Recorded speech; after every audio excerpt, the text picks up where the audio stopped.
that could influence their health.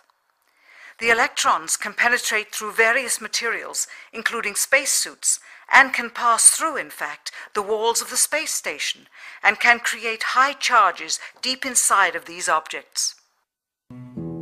President Kennedy, a man of political, not scientific background, set the irrevocable goal of landing a man on the moon by the end of the 1960s, just days after America's first astronaut had spent a mere 16 minutes in space, not even achieving a single orbit around the Earth.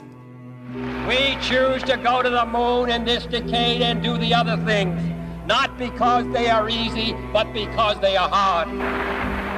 We take an additional risk by making it in full view of the world. But as shown by the feat of astronaut Shepard, this very risk enhances our stature when we are successful. The technology necessary to launch the massive Saturn V rocket and an intercontinental ballistic missile is 95% similar. When the Soviet Union launched mankind's first satellite, Sputnik, in 1957, there was grave concern that they had mastered space ahead of the United States and might use this advantage to launch a first nuclear strike from an orbit high above North America. When they also put the first animal in space, then the first man in space, then achieved the first spacewalk, the first crew of 3, and the first ever of 2 simultaneously orbiting spacecrafts, concern turned to fear and then horror as America watched their communist enemy achieve all these firsts with no hope in sight of ever catching up. President, a member of Congress said today that he was tired of seeing the United States second to Russia in the space field. I suppose he speaks for a lot of others. What is the prospect that we will catch up with Russia and perhaps surpass Russia in this field? However tired anybody may be, and no one is more tired than I am, it is a fact that it's going to take some time, and I think we have to recognize it. They secured these large boosters, which have led to their being first in Sputnik and led to their first putting their man in space. We are, I hope, going to be able to carry out our efforts with due regard to the problem of the life of the man involved this year. But we are behind.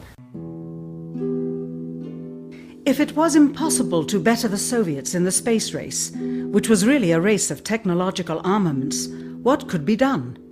How could America offset the threat of superior weaponry? Throughout the history of rivalry and war, astute generals of lesser armies than their counterparts have used deceit and misinformation as a method to achieve victory. In World War II, for example, columns of inflatable tanks were placed at locations afar from Normandy to draw German forces away from the real location of invasion. The Star Wars missile defense program rigged tests to make it seem more advanced than it really was. That's the conclusion of the General Accounting Office. The aim was to fool the Soviet Union about US military readiness during the Cold War.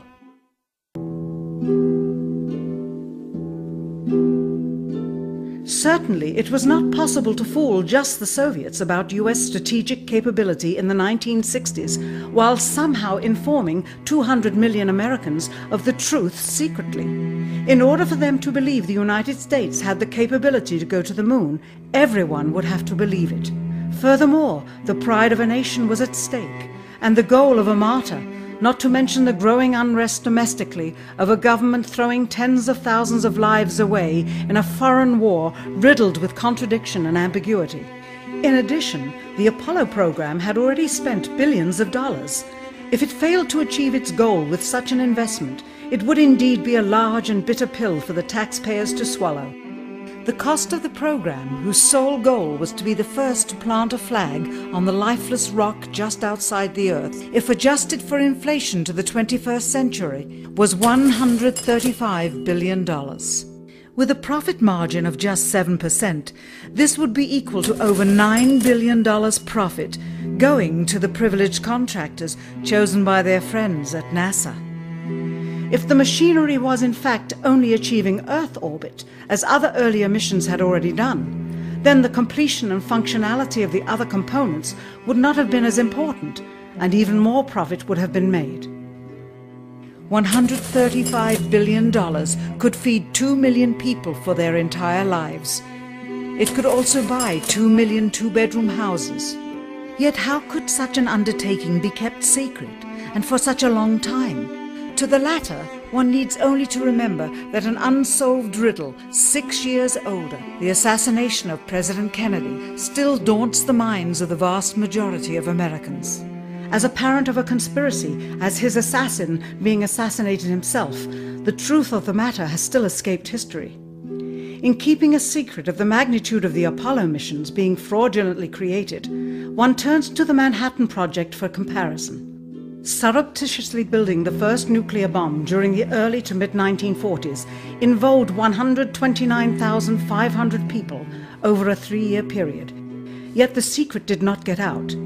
A quarter century later, the art and technology of espionage inevitably improved, narrowing dramatically the number of players in the know of a large clandestine operation. Just 1 year before the first mission to the moon, NASA launched the Tetra satellite, specifically designed to simulate flight data coming from the moon, so that the ground crews could rehearse the landing, much as the astronauts did in their own simulations.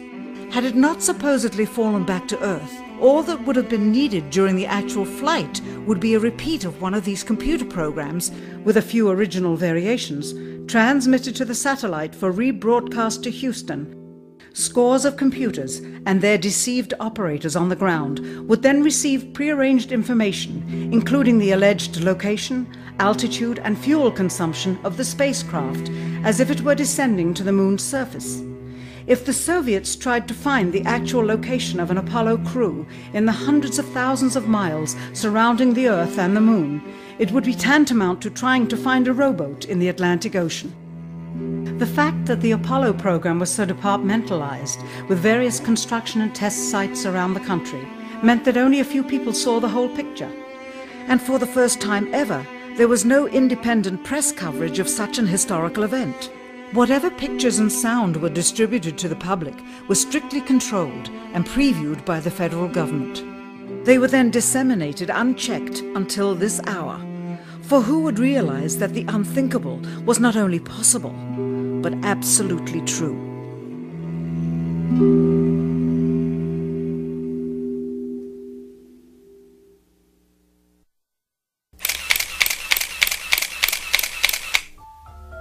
And what of the photographs? What do they tell us? On 3 separate occasions, our office asked NASA's Public Relations Department for every single picture of an astronaut on the surface of the moon, just during the maiden voyage of Apollo 11. Many duplicates were sent. In all, fewer than 20 pictures were found, including first-hand investigation on site at the agency's vaulted archives. Quite surprising, considering the historical significance of the event. These very photographs are the same ones circulated year after year on anniversary commemorations. It is estimated that in just the first 60 minutes on the moon, motivated by the tenuous nature of the circumstances, many more exposures could have been expediently taken. Also surprising is the scarcity of photographs of the mission's chief pioneer, Neil Armstrong. The greatest achievement in human history, and of the man whose first step echoed around the world, dawning a new age of scientific enlightenment, there is only one full-body picture of him on the moon, besides this ghostly reflection. This one, taken by an automatic camera mounted on the side of the lunar module. Perhaps he feared liability should the whole conundrum later become unraveled. Perhaps he has forgotten that he attested to the authenticity of the event with his signature on this plaque engraved by the federal government. In fact, in the more than 30 years since the event, aside from NASA's initial press conference and the occasional brief anniversary remarks where few questions were permitted, he has never given one on-camera interview to anyone, ever. From an analytical standpoint, photographic anomalies have to be sought out with an understanding of lighting and shadows. The most straightforward is simple. When objects are lit solely by the sun, as all the scenes on the moon were said to be, after all, lighting equipment was not only impractical, it was unnecessary in bright sunlight, then all shadows, regardless of the landscape, will run parallel with one another and never intersect, as shown by this example. In these seldom seen photographs, obtained from a rarely used auxiliary NASA archival site, it is clear that these scenes were lit with artificial light. These shadows, which are cast at different angles, are evidence that a second light source is being used. In addition, the sun would not cause an isolated hotspot like this, only an artificial light would. Again, intersecting shadows and another hotspot. And again. And again. It is simply impossible for this picture to have been taken with sunlight on the moon. Here, the shadows are shown to be as black as pitch. And yet here, completely in a shadow, the astronaut is lit up like a Christmas tree. How can this be? Or this, on the shadow side of the lunar module. In this magnification of an Apollo photograph, a rock, very likely a papier-mâché prop because of the crease here, is categorized with the letter C. In later releases of the same picture, the letter is gone, probably airbrushed out. Here a crosshair, which was burned directly into the image from the film plate and thus should always appear on top of the objects in the photograph, appears behind the object in this scene, clearly revealing a composite of two pictures into one. Someone apparently forgot to create a burn crater underneath the lunar module's 10,000-pound thrust engine, despite the fact that during ground tests there was a real concern for the vehicle falling into the hole the engine created as it descended. Here is a Norman Rockwell depiction drawn just 2 years earlier based on the latest specifications and scientific data. In these enlargements, it looks as though the lunar module was simply placed there. Not even one speck of moon dust on the landing pod. As a result, all subsequent flights had to have the same discrepancy, which was explained away by the effect of no atmosphere. And what about stars? On the moon, with no atmosphere, they must have been quite a sight to behold. Yet there is seldom any mention of them, if ever, by any of the astronauts on any of the missions. Undoubtedly, creating a mural with all the constellations properly placed in the sky would have been virtually impossible to create accurately, much less realistically. A competent amateur astronomer would have been able to call attention to the slightest error in measurement. The answer? Not to talk about the stars. Ever. In their post-flight press conference, it was the only question to which Neil Armstrong responded with an absence of memory. When you looked up at the sky, could you actually see the stars and the solar corona in spite of the glare? We were never able to see stars from the lunar surface or on the daylight side of the moon by eye without looking through the optics. I don't recall during the period of time that we were photographing the solar corona what stars we could see. I don't remember seeing any. Years later, though, Michael Collins would remember seeing the elusive stars and wrote about them in Expeditions to the Moon. It seems his memory improved the older he got. Why don't stars appear in any of the photographs? Simply because the proper, mostly closed exposure setting for the camera's iris, set that way to compensate for the bright sunlight on the moon's surface, completely diminished the faintness of relatively distant specks of diminutive light. This answer is true. It does not, however, explain why they never took any pictures of the stars by themselves, with an exposure setting perfect for them. While they took 3 automobiles to the moon, they never took a photographic telescope. Had they done so, they would have been able to see farther into the universe than had ever before been realized.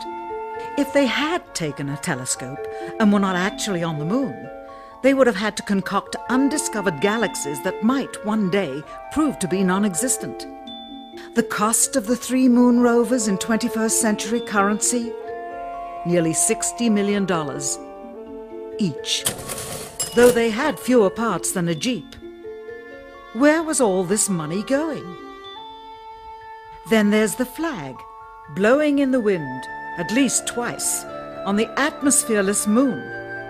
We can only guess that most of the missions were staged inside for fear of possible aerial or satellite reconnaissance from an unfriendly nation. The backpacks, designed for 1/6 gravity, must have had the cooling systems removed to allow for movement without falling over.